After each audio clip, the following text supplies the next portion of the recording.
Në fakt, operatorët turistik në Gjirokastër dhe njësitë e hotelerisë janë të shqetësuar për faktin e thjesht se turistët janë të detyruar që të hallakaten në rrugët e Gjirokastrës. Ka patur një sër ndryshimesh në fillim të sezonit me rrugë të cilat janë bërë me një sens kalimi, por që nuk janë pasqyruar pastaj në Google Maps që përdoret rëndom nga turistët dhe ata ndihen të hallakatur, ndihen le të themi të humbur në qytetin e Gurt dhe kjo ka sjell një reakcion zinxhir, duke qenë se të huajt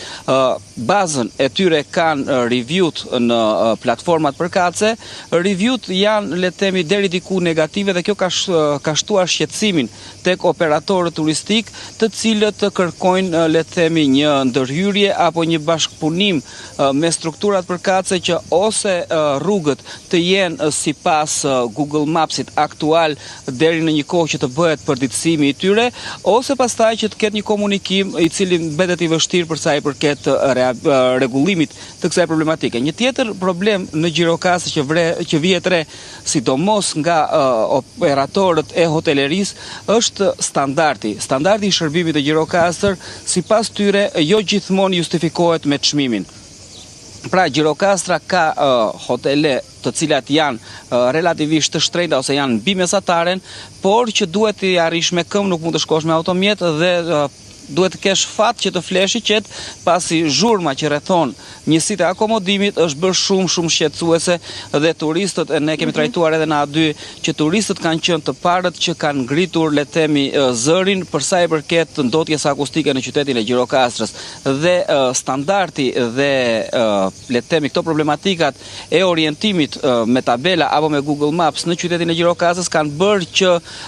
sidomos muaji korrik dhe pjesa e dytë e qershorit të kenë qenë me shumë më pak rezervime se sa e njëjta periudhë e vitit të kaluar. Ky është një shqetësim le të themi i ngritur me forcë nga operatorët e hotelerisë në Gjirokastër, të cilët nuk janë të kënaqur me sezonin për faktin e thjesht se turistët janë kalimtar në Gjirokastër dhe nuk zgjedhin që të qëndrojnë në qytet për të vizituar jo vetëm Gjirokastrën, por edhe rrethinat e saj dhe për të shpenzuar net. Kjo ka bërë pastaj që të gjithë bizneset në Gjirokastër të kenë problematika të tilla. E qartë. Mirë, përsa i përket çmimeve Rigels, ka rritje të çmimeve në strukturat muzeale dhe në për biznese? Vihet re në strukturat muzeale operohet me të njëjtat çmime që kanë qenë edhe sezonin e kaluar turistik, ndërkohë që vihet re një rritje e lehtë e çmimeve në njësitë e shërbimit, në restorante, në bare apo edhe në hotele, por ashtu siç e theksova, kjo ka sjell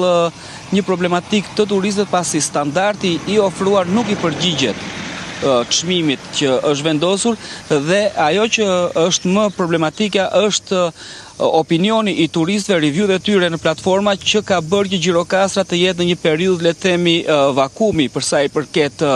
prenotimeve, jo vetëm në hotele, por edhe restorantet në rrugët e Gjirokastrës ka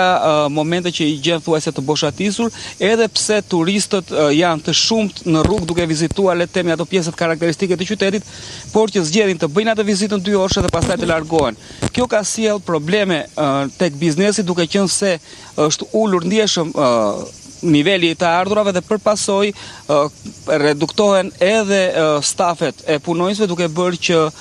të ngelen le të themi pa punë një pjesë e madhe e të rinjve të Gjirokastrës.